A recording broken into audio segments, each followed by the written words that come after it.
cultural commons. So even if you, as humans, yes, we are all connecting, but as a large number of people watch the same activity together, there's actually a virtual cultural commons being made out of people who are going through the common experiences at the same time. In fact, live sport, FIFA World Cup, Olympics, is one of the few things where the entire world has agreed that something is worth doing, has agreed to the rules, and is willing to accept the outcomes of as a good outcome.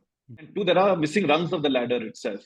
So if you accept that there are missing rungs on the ladder, how are you going to actually include more people who do not have that privilege or someone to push them up the ladder? And there are multiple roles sports policy will play, and some of it is signaling. What if you did at the under 19 level, under 16 level, you kept some space for people who actually come from disadvantaged communities? I think that will start making a difference in sports like football, cricket, where there's a mass number of people playing, but opportunities are extremely limited. So, a lot of these sports, do they need to be intrinsically gender different? The answer is possibly not. There are many sports which don't need to be, and addresses the earlier question you talked about. Is the best way to break down the stereotype is actually by playing together consistently. And one of the challenges I see is this gender segregation at very very early stages. So, for example, even at school, I mean, my young daughter has separate girls football and boys football at age 8. Yeah. Why is that the case? Hello ख्याति, कैसी हैं आप? मैं ठीक हूँ। आज हमारे एक बल्लेबाज कहाँ है? हाँ, एक सौरभ चंद्रा बल्लेबाज जी। रिटायर्ड आउट हो गए। सौरभ, हाँ, सौरभ को और कुछ काम आ गया। तो पर ख्याति, आज मैं ये सोच रहा था कि आज हम लोग रिकॉर्ड कर रहे हैं, 26 तारीख है, सब 26 जुलाई, और आज ओलंपिक्स भी शुरू हो गया है। तो ये बहुत ही मतलब जबरदस्त मौका है खेल और स्पोर्ट्स, खेल प्रशासन के बारे में बात करने का, आपको नहीं लगता? हाँ, और ये तो मतलब ओलंपिक्स के जुड़ी तो बहुत सारी हाइप है ही अभी। बट ये सवाल हमेशा रहता है कि भारत को एक हमेशा सवाल रहता है कि यार हम हमारा ओलंपिक्स का मेडल का जो टैली है कैसे बढ़ाएं। ये एक सवाल बहुत सालों से रहा है और हमने धीरे धीरे इसमें काफी इम्प्रूवमेंट किया है। पर हम फिर भी हमें एज अ नेशन ऐसा लगता है, राइट, कि हम इतने सारे लोगों का एक देश है, फिर भी हम बेहतर कर सकते हैं स्पोर्ट्स में, लेकिन हम नहीं कर पाते हैं क्योंकि शायद हमारे कल्चर में स्पोर्ट्स की इतनी महत्वता नहीं है और बहुत सारे प्रॉब्लम्स रहते रहते, राइट। तो क्यों ना आज किसी ऐसे मेहमान से बात की जाए जो हमें भारत में स्पोर्ट्स गवर्नेंस के बारे में और चीजें बता सके, कुछ नए आइडियाज लेकर आए उसके अंदर। बिल्कुल। और अगर आप ये सवाल कुछ महीने पहले पूछती तो मैं कहता कोई है ही नहीं बताने के लिए, लेकिन अब क्योंकि ये किताब आ गई है बाउंड्री लैब, जो कि बहुत ही शानदार किताब है, और हम लोगों ने एक एपिसोड में इसके बारे में बात की भी थी, तो बहुत बहुत हमें खुशी है कि हमारे साथ नंदन कामत जुड़ रहे हैं। नंदन ऑथर है इस किताब के, लॉयर हैं जो कि स्पोर्ट्स एरिया में काफ़ी काम करते हैं, गो स्पोर्ट्स फाउंडेशन से भी जुड़े हुए हैं, और खुद एक स्पोर्ट्स पर्सन भी रह चुके हैं। तो शायद इस तरह की किताब एक ही इंसान लिख सकते थे भारत में, और वो नंदन है, और वो हमारे साथ आज पुलियाबाजी में है। तो बहुत बहुत स्वागत है नंदन आपका पुलियाबाजी में। नमस्ते प्रणय, ख्याति, मुझे पुलियाबाजी में आमंत्रित करने के लिए धन्यवाद।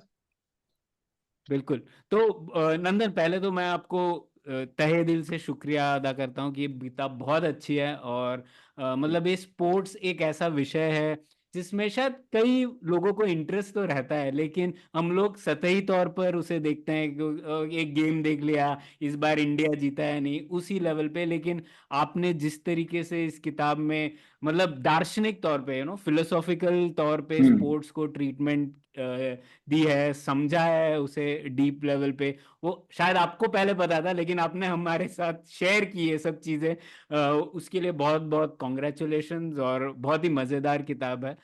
तो वहीं से शुरू करते हैं नंदन। हम लोग तो हमेशा शुरुआत से शुरू करते हैं, तो यही बताइए ना कि किसी भी समाज को खेल या स्पोर्ट्स की परवाह क्यों करनी चाहिए? I think, Pranay, many people see sports as entertainment, and that is where the sort of the experience ends for people. But in my view, there is much more that sport has to offer each of us. individually from an identity perspective, but also as a community. You know, there are very few things that are like sport, which is a global activity, but also a safe space for us to fail, to experiment. And in my view, and this is what the Boundary Lab book is about, it is about being at the frontier of many social issues.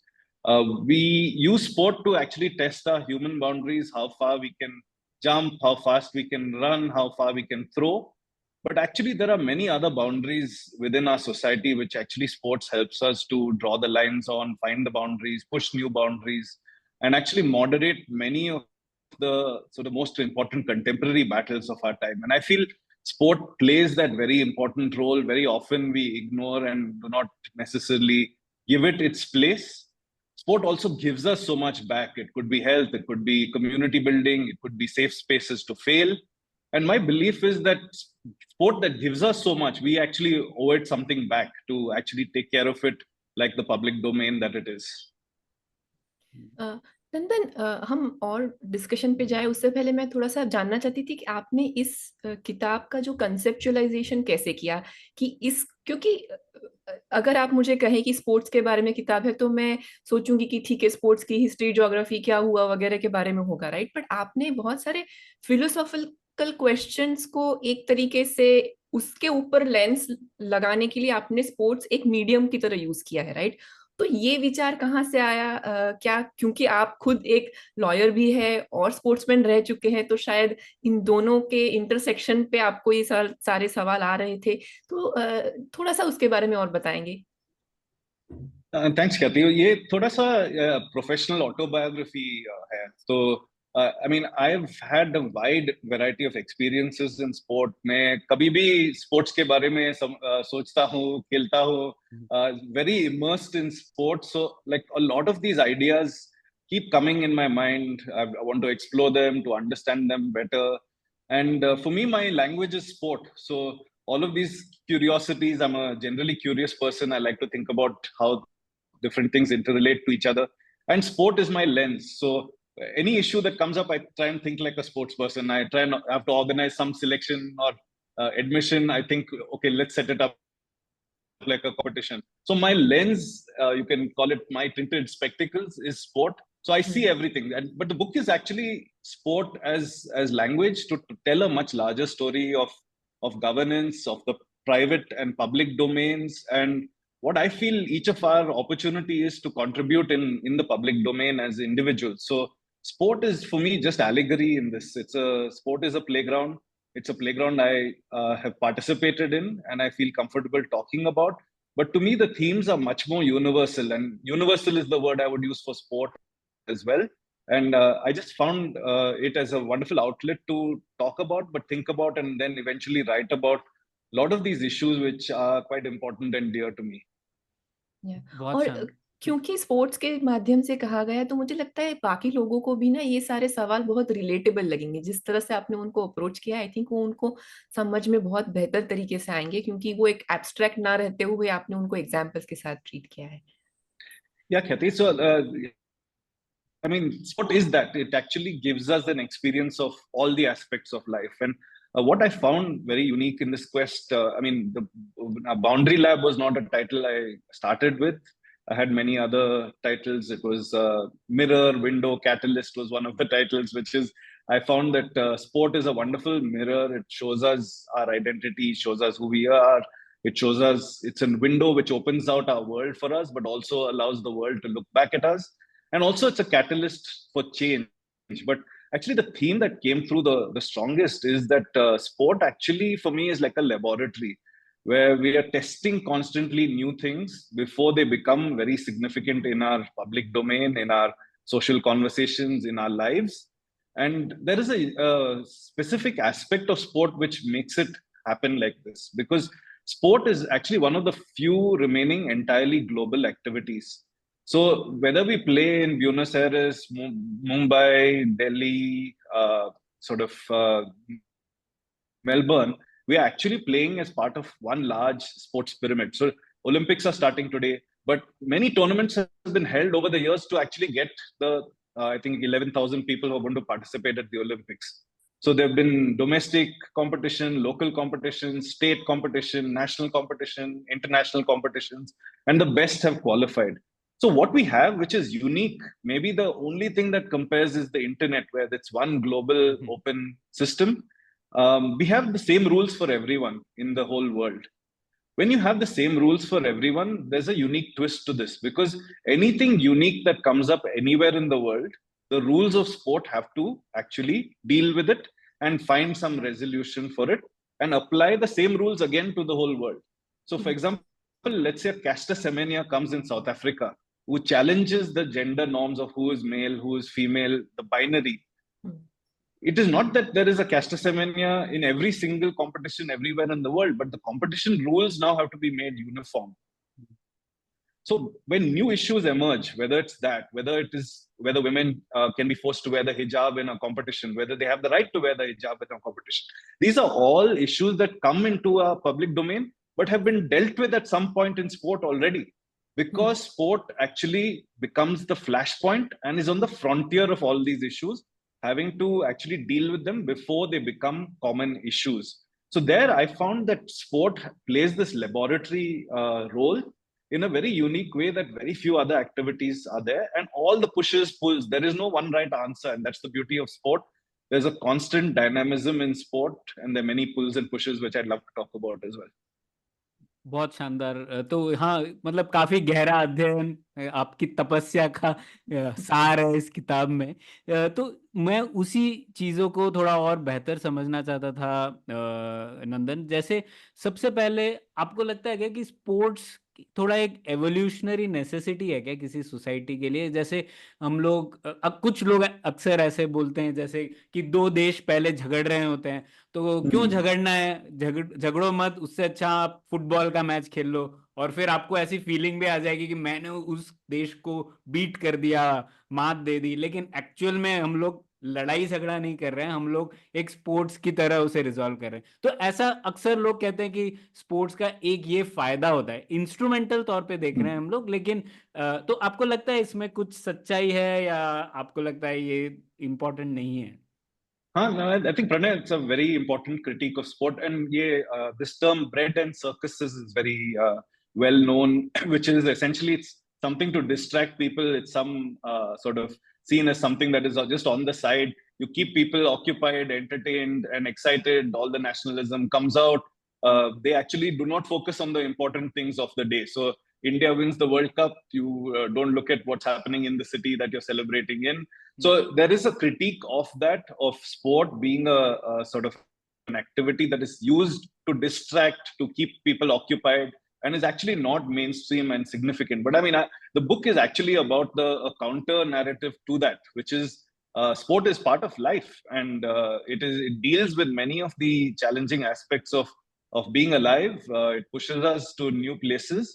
And if anything, with the march of what I would call technologization of our lives, the act of being human becomes even more important. So the human condition, knowing what it means to be human, understanding where the boundaries between being human and sort of artificial, a lot of it, sport is going to have to play. And I mean, even the broader critique, right? If AI is going to take over all our jobs, what are we going to be left doing? Perhaps playing sport is one of them. So.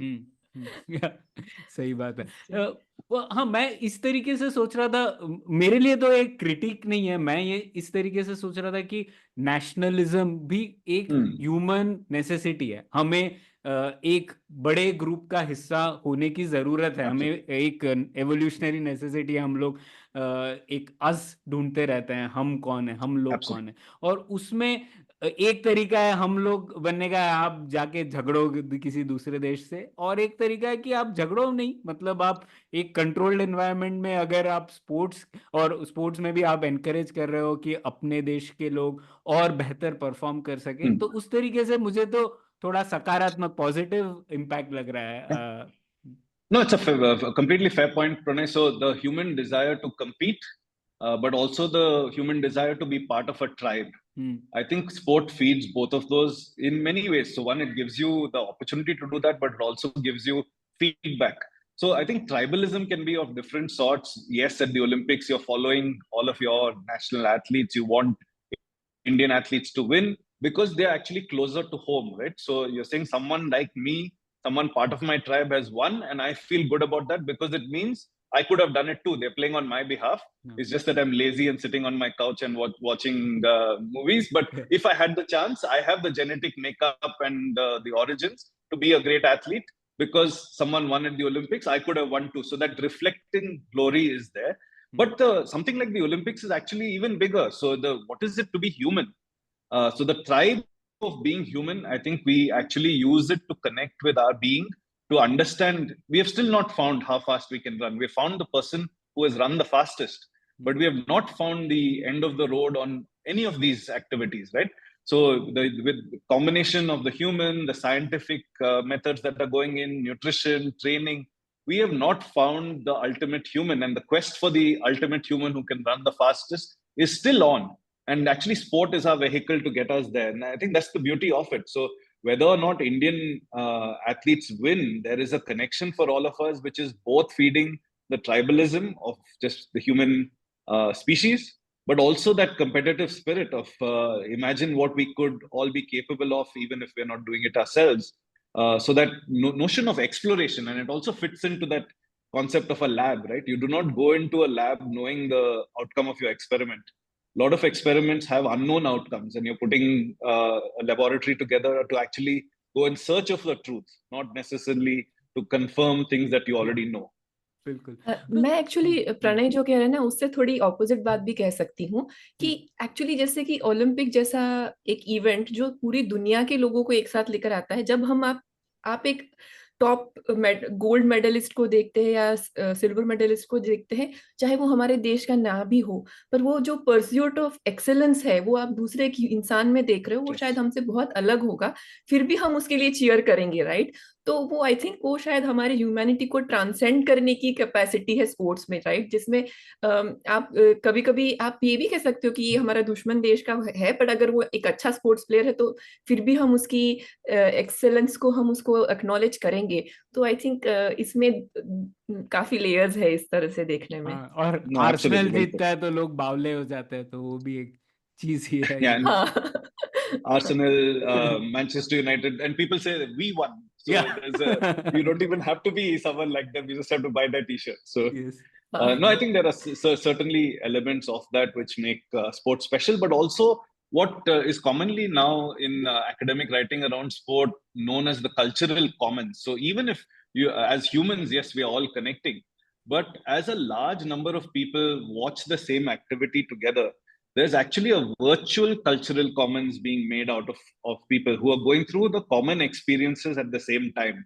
In fact, live sport, FIFA World Cup, Olympics, is one of the few things where the entire world has agreed that something is worth doing, has agreed to the rules, and is willing to accept the outcomes of as a good outcome. There are very few activities left, and for me, that is not a trivial thing to for a global acceptance and agreement of something being important, relevant, and worth following. It means that everyone actually participates, even by watching, you're participating. Because the next day you wake up, you can have a conversation not just with the person in your house who's watched with you, with your neighbor, potentially with someone from across the world as well. So you start a meeting the next day, and both of you have actually participated in the same activity. And that is quite rare and uncommon in this time, to have something common to hold on to. And I think those are sort of social fabrics that are important to cultivate and to continue to grow. And I think that is an underappreciated element of sport, where we talk about community building, where we all go and play together. But even a community of spectatorship, a stakeholdership, and a feeling of commonality is a tie that binds us together as humans. नहीं, बहुत सही बात की आपने, कि जैसे हम लोगों ने इस पॉडकास्ट पे बेनेडिक्ट एंडरसन की किताब इमेजिन कम्युनिटी की भी बात कही है कि उनका मुख्य पॉइंट ये था कि किस तरीके से अगर हम सेम टाइप का प्रिंट या सेम टाइप की नॉलेज को कंज्यूम करें, तो हम लोग एक तरीके एक जैसा सोचने लग जाते हैं। और यही चीज थी प्रिंटिंग प्रेस का इम्पैक्ट था यूरोपियन नेशनलिज्म के तौर पे। राम गुहा ने किताब लिखी थी जिसमें वो कह रहे थे कि किस तरीके से रामायण और महाभारत ने एक रोल इस तरीके का प्ले किया था। जब वो टीवी पे आता था, लोग सब सब चीजें दुकान बंद करके वो देखने लग जाते थे। तो एक साथ ये एक्सपीरियंस ले रहे हैं। और आप कह रहे हैं स्पोर्ट्स एक, स्पोर्ट्स का भी वही हिस्सा है, लेकिन जैसा ख्याति आप कह रही थी, ये सिर्फ एक देश के लोगों के लिए नहीं है, शायद पूरे वैश्विक तौर पर हम लोग एक एक्सपीरियंस ले रहे हैं। वो बहुत रेयर चीज है नंदन, जैसा आपने बताया, वो तो बहुत ही सही बात है। अब जैसे कि आपने कहा एक प्रयोगशाला की तरह है स्पोर्ट लैब, और क्योंकि हम लोग सोच रहे हैं सोसाइटी और स्पोर्ट्स की रिलेशनशिप, एक और एक्सपेरिमेंट जो मुझे याद आता है अभी हालिया, जैसे साउथ अफ्रीकन क्रिकेट में कोशिश की जा रही थी कि रिजर्वेशंस हो, और पहले वो नहीं था और उनकी अलग हिस्ट्री है वगैरह वगैरह उसके लिए। तो इसमें एक इंटरेस्टिंग ट्रेड ऑफ आ जाता है ना कि स्पोर्ट्स सिर्फ एक्सेलेंस के लिए होना चाहिए उसका उद्देश्य, मतलब सबसे हाईएस्ट लेवल पर, या फिर उसका उद्देश्य होना चाहिए कि इक्वल रिप्रेजेंटेशन या फिर एड्रेसिंग हिस्टोरिकल रॉन्ग्स वगैरह वगैरह। तो आपकी क्या सोच है? मुझे बहुत दिलचस्पी है जानने में कि आप किस तरीके से सोचते हैं साउथ अफ्रीका के एक्सपेरिमेंट को। No, I think it's a very important experiment. So, what I think you're talking about is the inclusion of racial mix by law in the national teams of South Africa. Now, I think if you ask the average person in India whether they would support something like this, there would be a lot of anger, there would be a lot of protest saying sport is meritocratic. So we just have to have the best people on this field at that point of time. But it actually asks a much larger question of our concept of meritocracy itself, right? So even if you were to say Usain Bolt is the fastest man on earth, actually that is an incomplete statement. He's the fastest man who has competed in sport. Yes. We actually do not know who has not competed, but actually had the aptitude, if given an opportunity to participate, to train, to get the best facilities possible. There's actually, in reality, also, I mean, someone more talented might get less opportunities as well. So it's a complex issue saying that something is meritocratic or not. Now, if someone never got the chance to play, does it mean that they're not talented? I mean, India shows a great example of that being not true. But at any point of time, when you're putting up your national team, allegedly you're the best possible 11 or 15 or whatever the sport demands, do you have to put the very best, giving yourself the best chance to win? Is that the social role of sport? You're going out, is competition sole role winning? Or is it an adequate and fair representation of where you are today as a nation? And does sport also have a signaling and pull up role? Or is it an absolute of just a sort of a competitive balance of trying to win?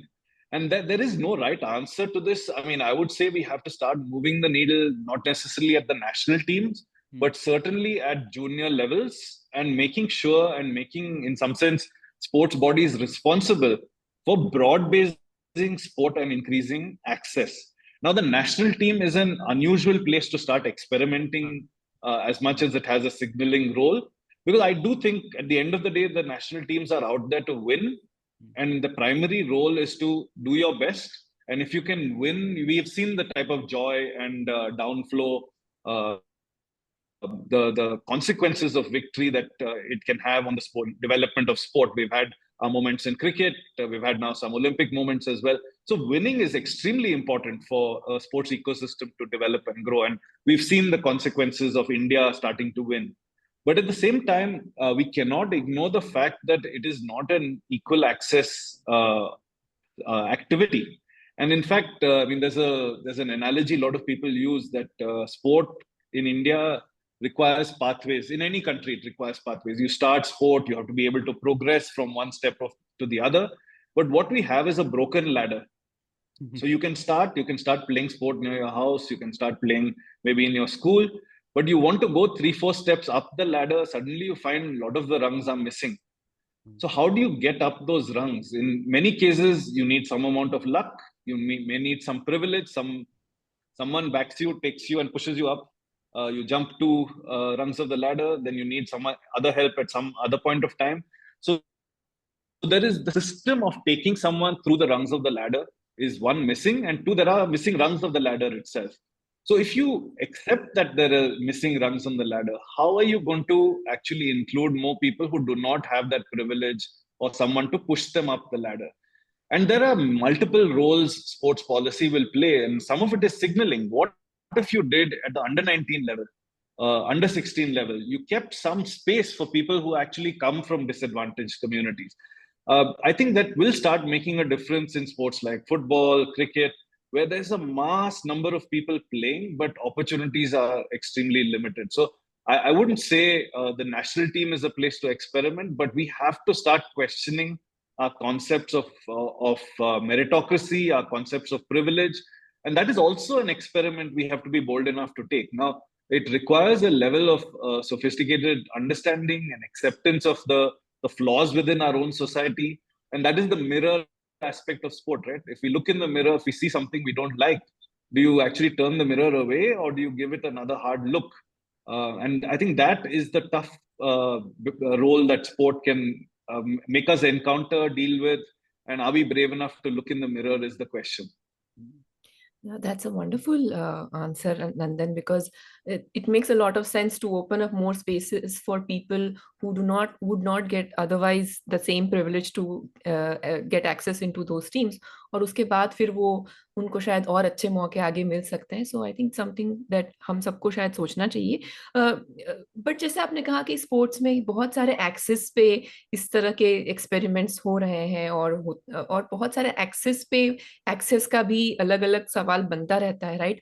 तो जैसे कि sports में अलग अलग teams होती है, categories होती है जेंडर बेसिस के ऊपर, और वो भी अभी आजकल बहुत सारे उसके ऊपर भी सवाल उठ रहे हैं कि किनको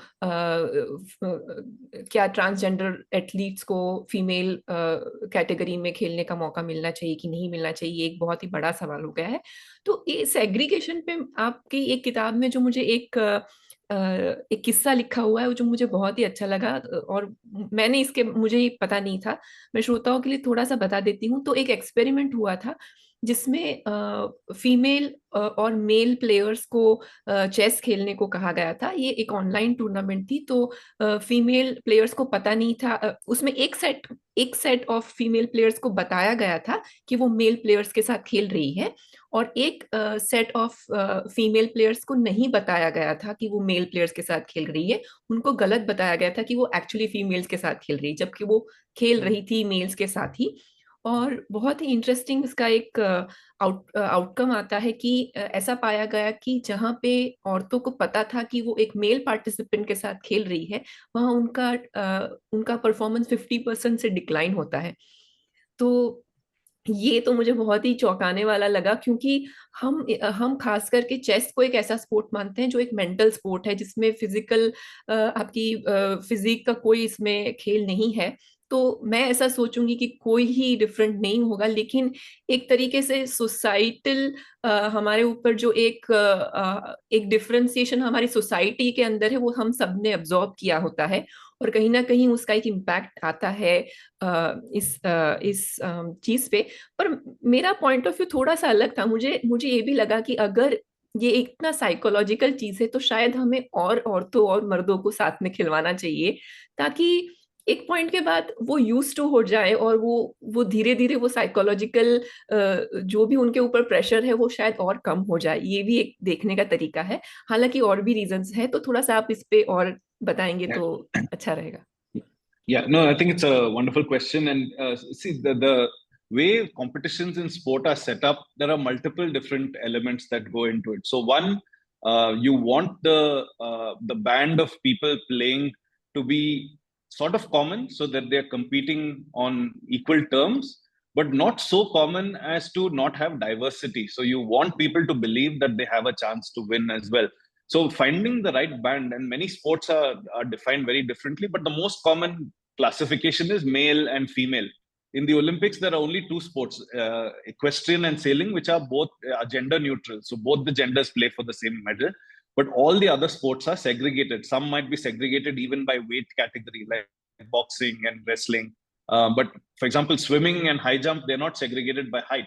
So there are multiple different interesting elements of how a sport is defined in its competition.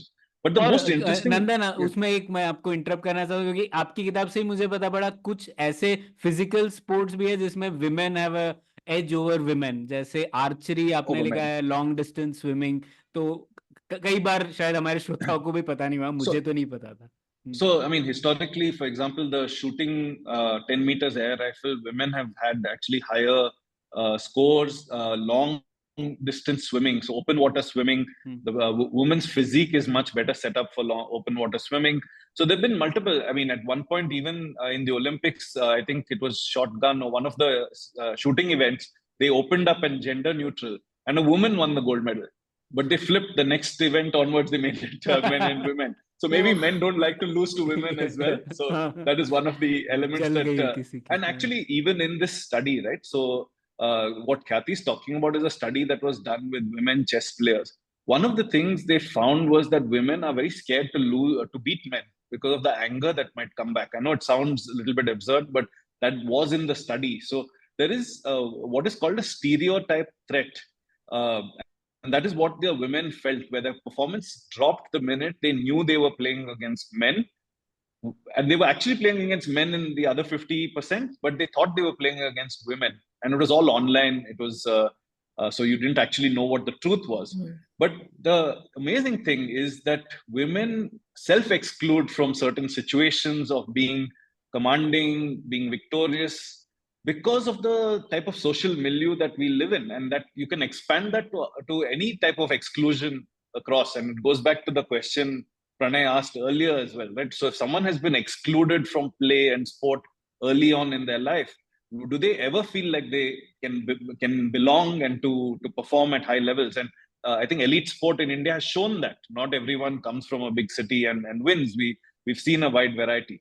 But to come back to your question on chess, so chess is a unique sport where there are now two categories, which is open, men and women playing the same competition, and there is separately women's competitions. Yes. So you do have women trying to compete, but over the years, very few people, maximum 2 or 3, are in the top 100 are women. So there's a historical backdrop to this of years and years of play. I mean, the Polga sisters, one of them reached, I think, number 7 in the world. So we've had some people really break through, but I think even at this point of time, it's in the single digits, the number of women in the top 100 rankings worldwide. So the question is, if you know this reality, and there is a great inequality in the genders, in the way that you get access to training, the way that parents give maybe more access to boys than girls in sport. And it's not just about chess, it's the concept of sport itself. If women are seen as not good at sport, eventually do they start seeing themselves as not good at sport? And this asks much larger questions, right? You can expand this to women in science, women in different positions where there's a historic backdrop. And eventually you start believing in that yourself. And that is what the stereotype threat and perhaps imposter syndrome also is. And I think it's almost ironic, right? So if you look at the chessboard, I conclude the chapter like this. The queen is the most powerful piece, and he spends most of her time trying to protect the king, right? But the woman playing with this queen believes that they are not good enough to win. And a lot of it comes down to the intent, self-perception, and that sort of uh, the place in the world and the place on the chessboard as well. So I think these are the sorts of things that really motivated me to write this book, because there's so much to learn from small experiments like this. I mean, you can run the experiment and you'd come to a different conclusion. But the ideas in this, that it is not just about bringing people to the same board and you can presume everyone is equal, even if you're given them the same funding, they play each party has whatever 16 pieces. So presumably on the face of it, this is an equal competition. But you start peeling off the layers, you realize how unequal competition really is. So we see the surface, and we talked about it a little earlier. We see sport as entertainment. You start peeling the layers of the onion. There is so much more to see. That onion might make you cry sometimes as well. So इससे मुझे एक बहुत दिलचस्प बात याद आई, जैसे golf में एक सिस्टम होता है ना हैंडीकैप का, हम्म, कि अगर आप, जैसे आप और मैं गोल्फ खेल रहे हैं और आप एकदम शानदार गोल्फ प्लेयर है और मैं नहीं हूं, तो लेकिन हम दोनों को खेलना है। अगर हम दोनों अभी शुरू करेंगे तो आप मुझे हरा देंगे और कोई मजा ही नहीं आएगा। तो उसमें ऐसे होगा कि मुझे एक एडवांटेज दे दिया जाएगा शुरुआत में, एक हैंडीकैप स्कोर, पता नहीं क्या होता है एग्जैक्टली, बट तो जिससे कि बाद में हम दोनों जब खेलेंगे तो एक अच्छी कंपटीशन हो पाएगी। तो आई थिंक ये इसका बहुत एप्लीकेशन हो सकता है। जैसे नितिन पै और मैंने एक आर्टिकल लिखा था कि जब हम लोग ये इक्वालिटी वाले क्वेश्चंस पूछते हैं, अभी हम लोग के पास एक बहुत क्रूड मेजर है आरक्षण का या रिजर्वेशन का, जिसमें हम्म, हम लोग सिर्फ हिस्टोरिकली सिर्फ एक फैक्टर देख रहे हैं, कास्ट का। लेकिन अभी अगर आपको आज की डेट में सोचना पड़ेगा, तो ये हैंडीकैप स्कोर जो है गोल्फ में, वो एक अच्छा पैमाना हो सकता है। आप सोच सकते हैं कि किस तरीके से कुछ लोगों को एजुकेशन ठीक से नहीं मिला होगा या उनके पेरेंट्स को एजुकेशन नहीं मिला होगा, वो सब स्कोर्स के वो एक कंपोनेंट हो सकता है आपके फाइनल रैंकिंग का, जिससे कि आपको और फायदा मिल सके, क्योंकि आपकी स्थिति का, और जिससे कि आप आगे बढ़ सके। तो आपको ये गोल्फ का जो सिस्टम है, क्या ये और स्पोर्ट्स में अप्लाई हुआ है? आपको क्या लगता है इसके बारे में? No, I think that this so sport provides you a very wide menu, and so golf is the handicap system where even if you're not good enough, you can compete and make it interesting. Hmm. Like I said, there are many sports which have a weight classification. So boxing, wrestling, weightlifting. So hmm. you're actually competing within a band. It's not the who can lift the highest, but it's who can lift the highest whose weight is between this category. So there's a competitive element, but there's also a safety element. You're not putting someone who's way bigger against someone who's way smaller and less weight. There's also chess itself has a very interesting ELO rating system. So it actually rates you based on who you play against and who you win. So you can start, you know who's sort of neck and neck with you. And if you beat someone who's higher than you, your rating goes up. If you lose to someone lower than you, your rating goes down. So there's a relative rating system that helps competition to establish itself. So there are many tools that can be used to, another one is, for example, in local competitions, swimming uses what is called a non-medalist meet. So anyone who's ever won a medal is not allowed to participate. So it's for newcomers to actually experience playing the sport and experience also the joy of winning. So someone new that you will, at the end of that event, you will have a first-time medalist. So in some sense, excluding people who have already tasted success from certain activities is also very interesting. And that's not based on any personal characteristic. It's based on past history of having succeeded and having benefited from the victory of a competition. So there are many different tools which are potentially usable in public policy. I don't think they've been actively thought about, but there is a lot for us to learn from sport and the way it organizes itself. क्या तय करता है किसी sports के administration को इस तरीके का रूट चुनने को? जैसे कि आपने कहा वेट लिफ्टिंग में भी ऐसे ही हो सकता था कि कोई भी जो जितना ज्यादा वेट उठाएगा उसे ही अवार्ड दिया जाएगा। अब जैसे कि बास्केटबॉल में अभी भी वैसे हो रहा है ना, मतलब मुझे नहीं लगता है बास्केटबॉल कोई टूर्नामेंट है कि 6 फुट से कम लोगों के लिए अलग बास्केटबॉल टूर्नामेंट और 6 फुट से ऊपर के लोगों के। तो बास्केटबॉल में जहां तक मुझे पता है, आप ऊंचे हो तो आपको काफी एडवांटेज है। लेकिन वेट लिफ्टिंग में भी लोग ऐसे ही बोल सकते थे, ऐसे ही चलाओ, क्या प्रॉब्लम है? आपकी प्रॉब्लम है, आप अगर हैवी नहीं हो तो आप हैवी बन जाओ। पर वहां पे उन लोगों ने अलग रूट चुना, जबकि बास्केटबॉल में नहीं चुना। तो क्या, कौन तय करता है, कैसे तय होता है ये? Yeah, I mean, great question. I don't necessarily know the right answer. I mean, one of the things that definitely plays in is safety. So making sure, particularly in contact sports, making sure that someone is not disproportionate in strength, size, weight. You could see that similarly in weightlifting, even though it's not a combat sport. Pushing too far might actually be dangerous. So, one of the less understood aspects of sports governance is not just about setting up competition, but it's about setting up safe competition. So the element of creating a safe place to play sport is also a large part. So that goes into some of this. Now, why swimming doesn't have separate for people above 6 and below 6, or basketball doesn't have separate events? There is no good answer. Uh, I mean, there's historical, what you would call path dependence issues. Someone started playing the sport, no one bothered to segregate, and it has continued to be played like that, perhaps. Some of it might be the commercial arrangements that keep sport exciting and active. Sometimes what you don't want to see, if there are 6'7" people playing, maybe you don't want to watch 5'3" people playing basketball. There might be elements like that. So we don't know the answer to all of those, but it would be interesting to map all the different ways sport is classified and segregated, and try and find origin stories for that. But unfortunately, I don't have those answers. No सबसे अच्छी बात है कि जैसा आप कह रहे हैं कि क्योंकि स्पोर्ट्स एक प्रयोगशाला है, अभी तक नहीं हुआ है, इसका मतलब ये नहीं कि आगे नहीं हो सकता। कोई बना सकता है ऐसी बास्केटबॉल टूर्नामेंट जो सिर्फ 6 फुट के कम लोगों के लिए हो सकता है ऐसे। Absolutely. And now I think most recently there's venture funded games, which is no anti-doping. So you can go and do whatever you want. So people are testing new sorts of boundaries, saying this is not just about being human, but it's also being human influenced by chemicals. How far can you push it in a way that we find new experiments coming through. So you never know where this journey could lead to. And like you say, just because it's not been tried doesn't mean it won't be tried.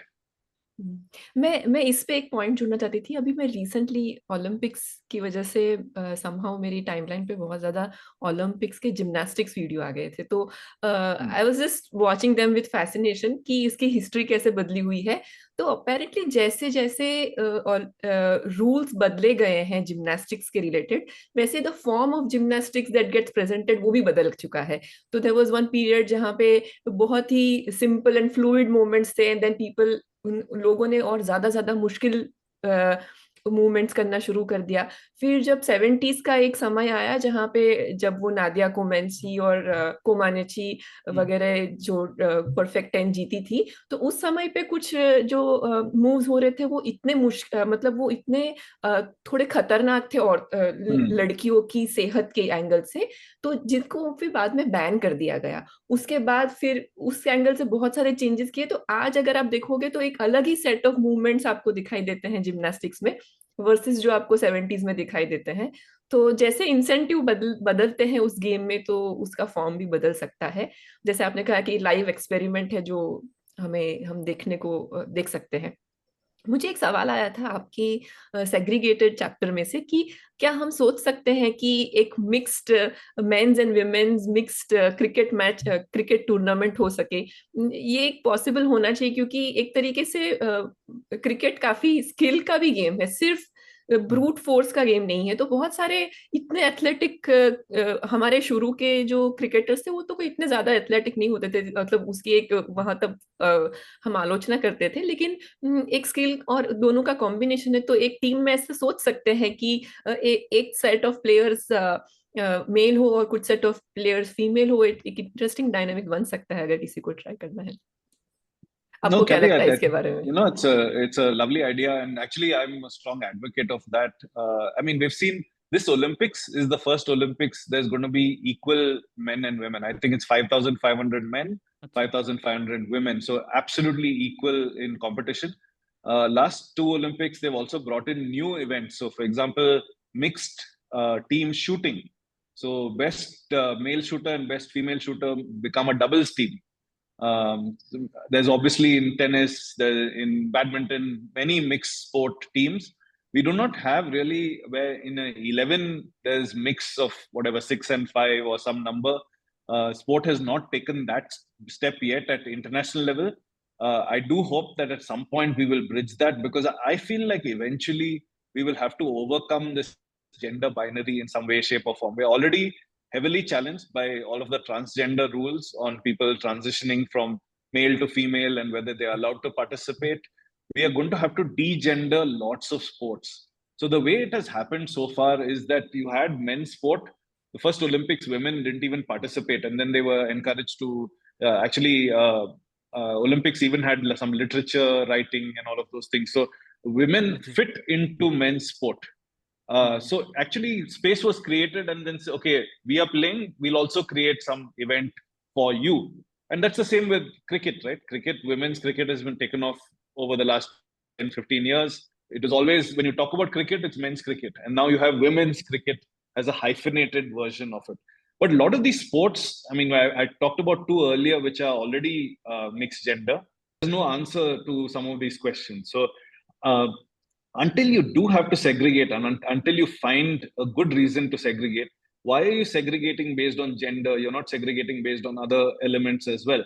So I would at some point like to flip the experiment, saying rather than trying to find which sports you need to make mixed gender, you should have some scientific basis to prove why you need separate genders, a sport for separate genders. And I think team sport at all levels needs a reevaluation of why are men and women playing separately. I mean, they create subcultures. Obviously, they have some roles to play, but it shouldn't necessarily be men's, women's, and nothing else. Maybe you have men's, women's, and mixed genders team sports. Team sport has not taken that step. There are very few sports which I know of which are beyond one male and one female athlete playing together any more mix. But like we discussed earlier, just because it hasn't happened doesn't mean it shouldn't happen. बहुत सही। और ये आगे मैं बढ़ता हूँ। वैसे हम स्पोर्ट्स गवर्नेंस पे नहीं आए अभी तक, क्योंकि ये पुलियाबाजी के लोगों को पता है हम लोग इस पर आने ही वाले हैं, लेकिन हम लोग थोड़ी और ब्रॉडर चीजों को समझना चाहते थे। इसीलिए एक जब हम लोगों ने ये पॉडकास्ट शुरू किया तो ख्याति ने एक शब्द का प्रयोग किया, स्पोर्टिंग कल्चर। अभी काफी मतलब हम जैसे लोग जो स्पोर्ट खेलते नहीं है, वो एकदम धड़ल्ले से इस शब्द का प्रयोग कर लेता है कि स्पोर्टिंग कल्चर है नहीं है। लेकिन क्या होता है ये स्पोर्टिंग कल्चर, नंदन? जैसे हम लोग मैं वापस ऐसे एक्सपेरिमेंट देख सकता हूँ, जैसे आप जाते हैं अमेरिका में तो जो न्यूज़पेपर रहता है उसमें जो स्पोर्टिंग पेज रहता है उसमें 3-4 पेज रहते हैं, ओपिनियन पीस भी रहते हैं स्पोर्ट के बारे में। फिर लोग ऐसा कहते हैं ऑस्ट्रेलिया में बहुत स्पोर्टिंग कल्चर है, और कहते हैं इंडिया में नहीं है। तो क्या है ये स्पोर्टिंग कल्चर, कैसे बनता है ये? No, it's a good question, Pranay, and it's something that we keep on trying to deal with. At the end of the day, culture is what we make of it, right? We seem to think that culture is some river that is flowing, and we are downstream of that culture, and that we are only, I think your favorite term, we are subjects and not citizens of culture. But I think there has to be a reckoning again. So what you see in the newspaper is what you want to read. The sports that end up getting played are the sports that you want to play. I do think historically we've had a very government-centric delivery model of sport. So government is the service provider of sport, and we are subjects of that service provision, not even consumers, right? So we have played what we have been told to play. Our schools have told us this is what physical activity is. We have not actually built a bottom-up, bubbling up sports society, which is what do we want to play? What are we good at? Why do we want to play? And how do we actually commune around sport and build institutions upwards? A lot of it is a top-down model. So sport has been historically patronage-based, right? So our teams were sent off by the Maharajas. Someone didn't have money, a kit, they went to the king and asked him, can you get me a cricket kit? That was how sport was played. After independence, sport was not a very important priority in national growth and development. The PSUs hired people, so banks, oil companies, not much support for sport in a very concrete way. But over time, the government sort of supported someone who'd already made it to, in my ladder, broken ladder. Somehow they'd reached the 6th or 7th rung. They got a little bit of money and did well. So we saw some anecdotal successes, but no creation of a system. So what has ended up happening is that we are sort of inheritors of a certain structure of sport. We believe we don't have a sports culture, but we are not even autonomous in believing that we are the sort of the creators of the culture that we want to see. So in some sense, caught between a rock and a hard place of our understanding of a sports culture is something that is delivered to us, and our actions do not speak of a desire to create something different. I mean, we have a very strong celebrity culture. We love people like us succeeding. So when our cricket team wins, we love celebrating all of that. But we enjoy watching it for its success, not for what has gone into it and all of the aspects. So it's still an entertainment product. It's a celebrity product, but it is not something that we are necessarily ready to learn from, take the legacy of, adopt and build again. So I think the notion of culture itself is about encouraging your child to play, supporting a young athlete in your community, even the language you use. I mean, I always remember this story. So I was helping one of our best national hockey players at one point of time. Eventually, he was retiring. I helped him apply for the Arjuna Award, and he won the Arjuna Award. And I happened to be at Rashtrapati Bhavan when he was getting the award, and there was some media interviews happening, and he said, Indian hockey team at this point of time, you guys send us off like soldiers, telling us that we're going to lose. So sports culture is very different, right? So if you're sending off your national hockey team saying, hey, we know you're going to lose, good luck, have fun, come back, that is not sports culture, right? Sports culture is in the everyday. It's the language we use. It's in our behaviors. It's in our belief in domestic, local sport competition. Does anyone go and watch local competitions? The answer is no. Can you build a sports culture? And I think we all build a sports culture if we wanted to and prioritize it. So that's what I'd like to say. It's a little bit of a roundabout answer, but पर कभी-कभी मुझे लगता है इसमें और एक explanation हो सकता है कि हम लोग बहुत गरीब देश है अभी भी। तो जैसे कि हम लोग ये इकोनॉमिस्ट में एक आर्टिकल आया था कुछ सालों पहले जहाँ पे उन्होंने जीडीपी पर कैपिटा और ओलंपिक मेडल्स को ट्रेस किया था। तो एक काफी जबरदस्त कोरिलेशन था। उसमें दो ही आउटलायर्स थे जो मुझे याद है, एक जमेका था जो कि काफी ज्यादा ओलंपिक मेडल जीतता है उनकी जीडीपी पर कैपिटा के हिसाब से, और एक भारत था जो कि भारत भी मतलब कम जीडीपी है और बहुत ही कम मेडल जीतता है कंपेयर टू। तो ये भी एक हो सकता है शायद, और समृद्धि आएगी तो और लोग चाहेंगे कि हम लोग और चीजें कर पाए। अभी तो ऑप्शंस भी काफी कम होते हैं। तो इसमें आपको लगता है क्या कि कुछ हम अमीर होंगे, समृद्ध होंगे तो लोग स्पोर्ट्स भी ज्यादा ऑप्ट कर पाएंगे? yeah, so I think that is a certain view of what sports culture is. That is sports excellence culture. So that sports role is to actually win medals for the country. And we find that actually even in our national sports policy, the behavior of our government. So you traditionally you'll see two policies. You'll see sports excellence policy and grassroots sports policy. If you go to grassroots sports policy, what is it? It is about finding talent to make them excellent. So actually, it's the grassroots policy is in service of medals at the end of the day. So it's actually only a medals following the medals policy. But sport culture doesn't have to be that, right? Sport culture can be embedded in schools. It can be embedded in our cities. It can be embedded in the way we consider our daily life. What do we use sport for? Is it used to include people? Imagine everyone living much more active lives. It can actually build more jobs. It can build more livelihoods. Overall health and fitness goes up. So there are many different triggers. It's just that in our minds, in a perhaps celebrity-focused culture that is very much focused on success and winning as a metric of self-worth, not just individual self-worth, but self-worth of a nation. When someone becomes a CEO of a US company, we feel good because they're Indian origin. Someone's wife is someone's husband becomes a vice presidential candidate, and we're happy that they have Indian origin. So we actually are looking for some form of reflection.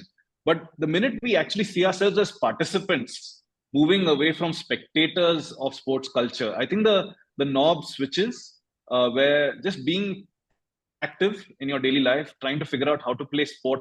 We've had this whole movement of each one teach one. Now we can have a similar movement, I feel, at this point of our time, of getting more kids to play around us. Not that difficult very often. All it takes maybe is a football, a little bit of open space, and an adult who's adept at making sure that kids have fun. A new culture can develop, which is a bubble up culture, which is not so hugely dependent on how we do at the Olympics or the World Cup, or waiting for some form of inspiration from the top. And I think you start having a bubble up culture, that inspiration is going to come. You get more people to play. The ones who had the talent but never got the sunlight will actually start emerging. So these are not goals that are contrary to each other. They in fact feed each other very actively. नहीं, this is very true. और मुझे लगता है कि इस case में ना थोड़ा थोड़ा बदलाव तो आ रहा है। अगर हम देखते हैं तो बड़े शहरों में एटलीस्ट आप देखते हैं कि स्कूल के बच्चे पहले की कंपैरिजन में डेफिनेटली ज्यादा स्पोर्ट्स खेल रहे हैं। और जैसे हम बढ़ेंगे आगे और हमारा इकोनॉमी भी डेवलप होगा, लोगों के पास उतना पैसा भी होगा और कोचिंग के लिए हर चीज में तो वो धीरे धीरे चेंज तो आएगा ही। गवर्नेंस के स्टैंड पॉइंट से अभी भी जैसे हम आपने समझाया है अपनी किताब में कि जो स्टेट का हाथ बहुत भारी रहा है हमारे स्पोर्ट्स गवर्नेंस में भी। तो थोड़ा सा ये बताइए ना कि क्या चैलेंजेस है गवर्नेंस स्टैंड पॉइंट से कि ये जो सारी नेशनल स्पोर्ट्स फेडरेशंस रहती है उनका गवर्नेंस में क्या इश्यूज जनरली रहते हैं इंडिया में? Yeah, so I think you have to segregate two things. You have to see cricket and you have to see non-cricket. So okay. BCCI actually is not a national sports federation, not recognized as a हाँ, national sports federation. ये भी It कैसे is, हो गया पता नहीं। हाँ हाँ हाँ। yeah, I mean, I think there are many different considerations that have gone into that. Hmm, I mean, we've had prime ministers, we've had finance ministers, sports ministers, all in that body. So hmm, there's been limited government desire to actually interfere in its affairs, but a product of which it's built its own sustenance, it's built its own success. yeah, So outside of government dependence and control, it was left alone, but also sort of has built a market around it in a unique way. So it's actually captured not just the imagination of India, but also captured market, which is a unique thing. But with all of the other sports, and I talked a little bit earlier about the patronage model, very patronage oriented. Every other federation is waiting for grants from the government to actually undertake its activities. The activities are quite basic, which is sort of choosing a national team, preparing it for international competition, and holding some national events. That is the typical sort of scope of a national sports federation. Now, these are monopolies and they're monopsonies. So the challenge comes if you want to play that sport, there's only one body that you can deal with. It's great if the body does it well, but what happens if the body doesn't do it well? You actually have nowhere else to go to. And that is the challenge of governance today. There's a term called kitchen table governance. So a lot of the federations are run in a very amateur way. They don't have that much money. The secretary's or president's home is the office as well. Not run in a way that sort of inspires a huge amount of confidence. But a lot of that has changed along with the pressures that athletes have put on the system. The better your athletes, the more the demands come, the more the government starts supporting. But in reality, we've been highly dependent on government dole to sports federations. So there's at the same time that money has come, whether or not they've been accountable, because they're the only place and only outlet for Indians to play. But as a result, as well, these are highly, I would say, bodies that are not, they're meant to be autonomous under sport, but they're highly dependent on some form of political favor. So you will see India has the highest number of politicians within the sports bodies. I know you've talked about it on a previous episode, and that is not a happenstance. That is not, oh, somehow India has got the politicians. As we went through that independence journey without sport being a priority, we had limited resources. So we had to have someone who will go and capture some resources. Maybe the oil company will give some money for the national competition.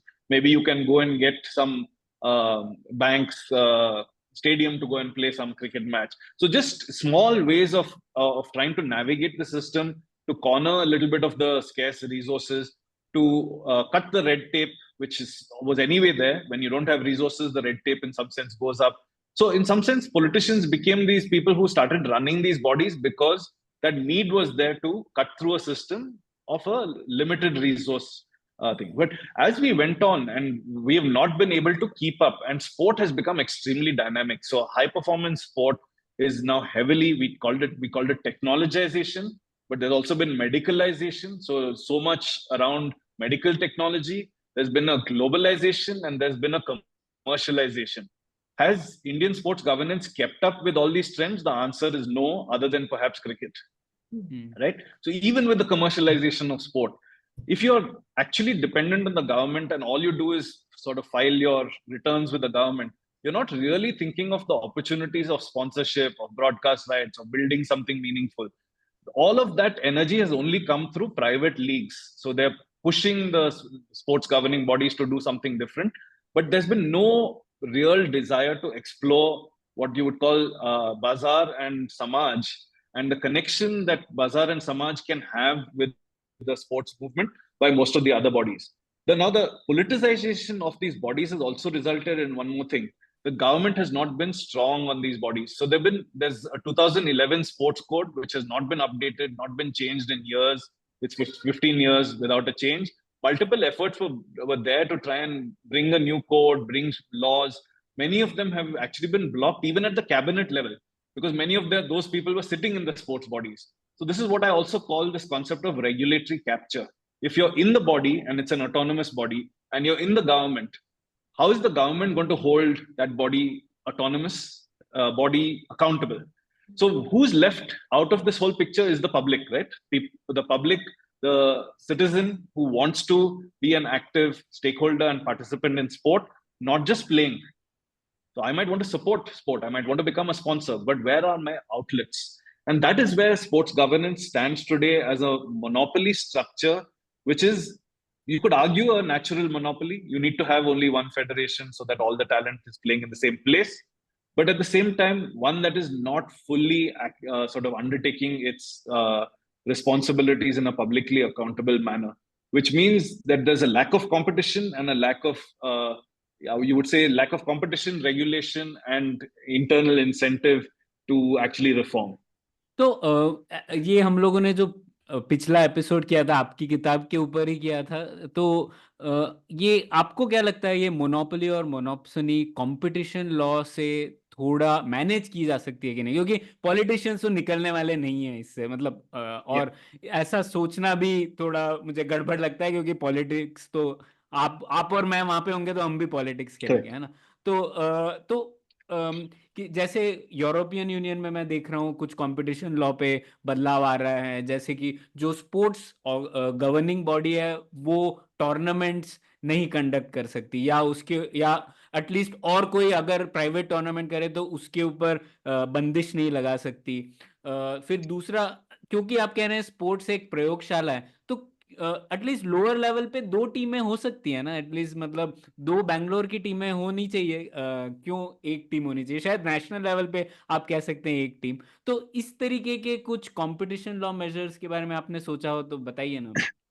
No, it's a great question, Pranay. And actually, one of the topics I'm most interested in, actually, one of the chapters of Boundary Lab is about the role of competition law in a system where governance standards are not strong. So I think the analogy you brought is brilliant. So any country needs its public laboratories, but it also needs its private laboratories. So people putting private investment in the various experiments that we can do with sport. So there is an evolving competition law jurisprudence that is coming through, which recognizes the role of sport and its federations and gives importance to that, but actually is opening up sport at the bottom. So community events, local competitions. So actually there's a case around the Athletics Federation of India and whether you need the permission of Athletics Federation to organize a marathon. So local marathon. And Athletics Federation said, no, you have to give us sanction money and you have to use our guys. So actually, eventually they had to backtrack and say, community can organize its own events. So actually, I am fully on board with what you said, Pranay, which is, I don't think that we are going to be able to shift the governance much. But where a lot of these bodies can be regulated, not necessarily just as federations, but regulated as monopolies and monopsonies by competition law. I think it is the place where insufficient work has been done, but a lot of opportunity to open up what I call the pyramid, especially from the bottom. Should you have only one national team? Of course. And should one entity be in charge of the competitions that enable you to qualify? Yes, I can get on board with that. But should they have control of the whole pyramid, and where that control is used more often for blocking rather than for delivery? I think there's a huge opportunity to open the bottom of the pyramid to many more private laboratories. वो आपकी किताब से दिख गया, आपको sports governance body से बहुत खफा है आप, वो तो पता पड़ जाता है किताब से, क्योंकि कितनी गड़बड़ होती है वहां पे, सब आपने किताब में अच्छे से बताया है। तो ख्याति, आप पूछना चाहती थी कुछ? हाँ, मैं पूछना चाहती थी यही सवाल जो हमने पिछली बार भी डिस्कस किया था कि क्या भारत को ओलंपिक्स होस्ट करना चाहिए। एक इसका लॉजिक ये हो सकता है कि ऐसा एक बड़ा इवेंट होस्ट करने से हमारे यहाँ जो वो स्पोर्ट्स इंफ्रास्ट्रक्चर है उसमें काफी बेहतरी हो सकती है, एक प्रकार का इम्पेटस मिल सकता है। तो आप इसके बारे में क्या सोचते हैं? Yeah, it's a very burning question, and I mean, I have very mixed feelings to it. So I think so the idea of hosting the Olympics for me is a very inviting one because it brings a lot of attention and excitement. It aligns a lot of different stakeholders. It makes, for example, sports ministry a frontline ministry. From the back of the line, they've come possibly to the front of the line. So there are a lot of, from a your We the Citizens book perspective, there's a lot of rhetoric value in it. So there's a strong signaling of we have not only arrived, but why don't everyone come together now? States, the private sector, everyone come, and there's a common mission and goal at the end. So I do like the rhetoric of 2036 or whenever it happens, the bid that we have arrived and that sport is so central and we will be proud hosts. But at the same time, I have a certain sort of hesitations because it is unclear to me what we will achieve that we can't otherwise achieve for much less money and in a more sustainable manner by hosting this Olympics. So, I mean, national pride, we can get that national pride from many different things. Infrastructure can be built at half the cost and in many different cities, not just in one host city. Actually, India needs less large stadiums. It needs many more small playgrounds. So imagine those, whatever, 10, 15 Olympic venues. All of that budget went. I know it won't go, but I'm just saying, imagine it went to just broad-basing playgrounds in rural, semi-urban, and urban areas. This is not just a sports issue. It's the way we want to live, the way we want to sort of imagine our lives, the health, how important a role health plays. So most Olympics have been massive loss-making propositions. Huge amount of overspending, heavy overestimation of the benefits, and underestimation of the costs. It has led to a point where very few countries or cities actually want to host the Olympics. So almost our willingness at a time when other people do not want to host it gives me a little bit of pause for thought. And I do believe that many of the similar goals that we would achieve through the rhetoric and the excitement of the Olympics can be achieved in much more impactful ways, in a way that spreads to a much, much wider population, builds this sport culture from a bubble up rather than from a top-down model. I feel that Olympics is just feeding into exactly what we have, which is the governmentalization of sport. And it's consigning us to another 12, 15, 20 years of a government-driven sports agenda versus a citizen-driven one. ये बहुत सही point. हाँ, तो अगर आपको पूछा जाए तो आप क्या कहेंगे कि कौन से 3 या 4 चीजें हैं मोटी मोटी जिससे सबसे बड़ा इन्फ्लुएंस हो सकता है भारत के स्पोर्ट्स में, अगर हमें इनकरेज करना है स्पोर्ट्स इकोसिस्टम, स्पोर्टिंग कल्चर, तो क्या 3-4 बड़ी बड़ी चीजें हम कर सकते हैं? और मैं एक सप्लीमेंट्री क्वेश्चन जोड़ दूं नंदन, हम इसे वही फ्रेमवर्क में समझते हैं कि सरकार, समाज, बाजार, तीनों का रोल है स्पोर्ट में। तो सरकार को क्या करना चाहिए, इंडिविजुअल को क्या करना चाहिए, समाज को क्या करना चाहिए, और मार्केट्स क्या कर सकते हैं? So I think right now, and we have that whole model of do fund, regulate, and other things, right? So I do think government has a continuing role, one in regulation, but it will have to build the regulatory capacity. So it needs to have a much stronger regulatory framework for sports federations. So in the same way, SEBI regulates any public company, CCI regulates so many different things on the competition front.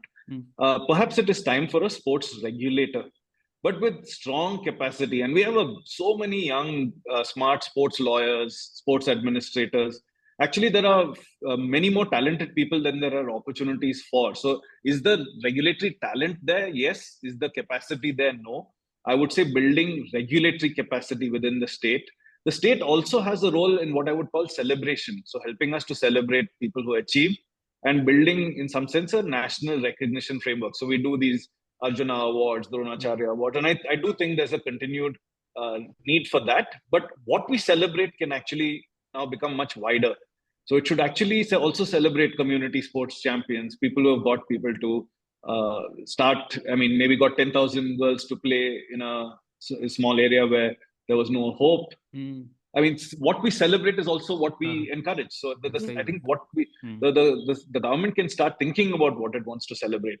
In terms of if we get the governance framework right, I do think the private sector, the bazaar, can really come to the party in a new way, in collaboration, building the capacity of sports federations and building sustainable autonomous frameworks. But also, if we're able to use all of the various ways the bazaar plays, right? It could be CSR, it could be sponsorships, it could be investments, but all of these require a trustworthy framework to operate on. So if we can start with governance, trust being the downstream of governance, and trust leading to actually higher investment levels in sport, at the same time talking about competition law, opening up the bottom of the pyramid to private participation, I think we will see many more businesses thrive at the bottom of the pyramid, not necessarily in a permission-based way. So removing permission from what I would call entrepreneurship and private participation in sport becomes a second element.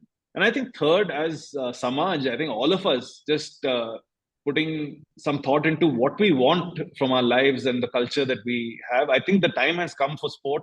The time has come for sport for all of us. I mean, I dream of a country where sort of every child is playing and every Indian is living an active life. There's a long journey to get there, as they say, a long road to activedom, I would call it here. But I think all of us can play roles in our personal lives, in our circles of influence, in our communities, in our institutions. I mean, we have tough lives. We commute a lot. We spend long hours at work. We spend long hours in school. We have very little disposable time. So all the environments that we acknowledge are part of us. Can we build more active communities, active workplaces, active schools, where at the end of the day, playing is just playing for playing's sake. Medals are great, and we will find those medals, but can they inspire all of us to live sort of healthier, happier, and more successful lives? And to me, one of the huge success metrics is about living sort of well, is about playing something, playing sport, remaining active, keeping both the mind and body active. And I mean, there's some fabulous research of how all of this actually keeps the social fabric together, but also elements of mental health, which are challenges we face. So just a distance from open spaces, the way we live our lives, so many different intersections. And I do think India's sports decade has come. We've always called it the sleeping giant of sport. I think that Kumbhakaran, it's time for Kumbhakaran to wake up and to really give us all sort of a lot of joy and happiness from that pursuit of what I would call an essential human need, which is how we started the conversation as well. बिल्कुल. तो एक आखिरी सवाल है नंदन, मैं ये सोच रहा था क्योंकि हम लोगों ने ज्यादा स्पोर्ट्स इकोसिस्टम्स देखे नहीं है, हमारे श्रोताओं ने तो देखे नहीं होंगे भारत के अलावा, तो समाज, सरकार, बाजार का रोल और किसी इकोसिस्टम में कैसे सक्सेसफुल इकोसिस्टम में कैसे हुआ है? जैसे ऑस्ट्रेलिया के बारे में हम सुनते हैं, तो क्या ऑस्ट्रेलिया में कुछ चीजें हुई हैं, आपके अनुभव से आप बता सकते हैं कि क्या चीज वो कर पाए हैं? या फिर भारत में ही ले रहे, हम देख रहे हैं ओडिशा में कुछ अच्छी चीजें हुई हैं ना, शायद वो हॉकी को जिस तरीके से बढ़ावा मिला है, इसमें मार्केट का भी रोल रहा है, समाज का भी रोल रहा है, और सरकार का भी रोल रहा है. तो इन दोनों उदाहरण में आप कुछ लेसन्स ड्रॉ करते हैं क्या, हमें बता सकें? No, I think that's a very good question, Pranay. There are many different models of the relationship between state, society, and markets. You will see in America a much more market-driven approach.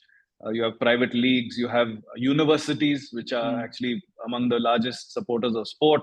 So in that ladder, you have youth sport, then you have college sport, and then you have professional sport. So very well-established ladder with the private sector leading. Till very recently, actually, US Olympic Committee got zero amount from US government. It was entirely run on sponsorship. So the entire structure is based on private sector participation, because there is a feedback. So broadcast rights for Olympics are very high, sponsorships are high, and then you can fund the entire US Olympic contingent using sponsorship and private participation. The European model is quite different, which is much of it is club-based sport. So even at youth levels, from school, you actually go to a club. So in Netherlands, you have hundreds of football clubs, hundreds of hockey clubs. So the club becomes the unit that pulls you up. So there you would call it the Samaj, actually coming together and building salient groups and communities to compete, to build competition, to build training, to build other things. I think Australia, I'm not that well acquainted, but it has a very strong sort of participation culture. In fact, maybe 1 or 2 Olympics ago, they had almost a national referendum, and it was agreed that they were spending too much on Olympics. So each Olympic medal costs too much. And actually, if you look in the last 2-3 Olympics, you'll see a dip in the Australian medal tally. And that's actually by public demand that don't overspend on elite sport. Wow. So there's been a rebalancing. And for example, in the UK, they have 2 different governing bodies. So UK Sport and Sport England. So one is to actually prepare Olympic teams. The other one is purely for community sport. Is the governor and the regulator and the capacity provider just for community sport, of getting kids to play, building community centers, infrastructure, programs, capacity. So I think there are multiple different models. At the end of the day, we have to find what works for us. We are a large, diverse country, diverse on many, many fronts. We have our own social structures. So we have to find what works for us. There might not be a national plan that is going to work. We might have to go more local with our solutions, but I am extremely optimistic about what sport has to offer. And I think some of it is just about beginning to engage as a society. And I think we are so innovative as people. We have so many tools available to us that we will find solutions that are relevant to us locally, because they are solutions that we want, not solutions that we are being given by somebody else. सही बात कही आपने। और जैसा कि आपने sports governance के बारे में कहा और किस तरीके से अलग अलग मॉडल हैं, तो मैं अपने श्रोताओं को 2 दरख्वास्त है श्रोताओं से। एक तो नंदन और मेरी कोलीग मालती एक कोर्स कर रहे हैं ओपन तक्षशिला पे, जिसमें वो स्पोर्ट्स गवर्नेंस के ऊपर और विस्तार में बताएंगे। तो आपको अगर इस विषय में दिलचस्पी है तो वो कोर्स को जरूर चेक करें, हम लिंक शेयर करेंगे इसमें। और दूसरी दरख्वास्त तो ये है कि ये किताब जरूर पढ़ें, इसमें 20 चैप्टर हैं। हम लोगों ने हर चीज पर तो बात नहीं कर सकते, एक्चुअली कर सकते हैं, पर उसके लिए नंदन को एक दिन गुजारना पड़ेगा पूरा। तो उनके समय का ध्यान रखते हुए हम लोग ये एपिसोड को खत्म करेंगे। और मैं दर्शकों से ये कहना चाहूंगा, क्योंकि जब हम लोग ये एपिसोड प्लान कर रहे थे तो नंदन बोल रहे थे कि वो हिंदी में इतने कंफर्टेबल नहीं है और नहीं करना चाहते, लेकिन मैंने उन्हें ये कहा कि हम पुलियाबाजी के लिए प्राथमिकता है विचार, आइडियाज, ना कि भाषा। भाषा हमारे लिए एक सिर्फ माध्यम है। और आपने इतने जबरदस्त तरीके से समझाया हमारे श्रोताओं को। मेरा दावा है जरूर पसंद आएगा ये एपिसोड, और उन्हें ये भी सीखने मिलेगा कि किस तरीके से आगे बढ़ सकते हैं स्पोर्ट्स गवर्नेंस के ऊपर, किस तरीके से सोच सकते हैं और किस तरीके से योगदान भी दे सकते हैं एक इंडिविजुअल तौर पे। तो इसके लिए बहुत बहुत शुक्रिया नंदन, और इसी बात पे हम लोग ये एपिसोड खत्म करते हैं। धन्यवाद। No, thank you so much, Pranay. It's been a pleasure. I do want to apologize to your listeners. To my Hindi is not up to the mark, but the book Boundary Lab is about pushing boundaries. So hopefully I can push that boundary too. And the next time we speak, my Hindi will be improved. But a real pleasure to speak to you, and thank you for all of the various different conversations. I really enjoyed it. Thank you, Kathy, as well. Thank you, आपके समय के लिए शुक्रिया।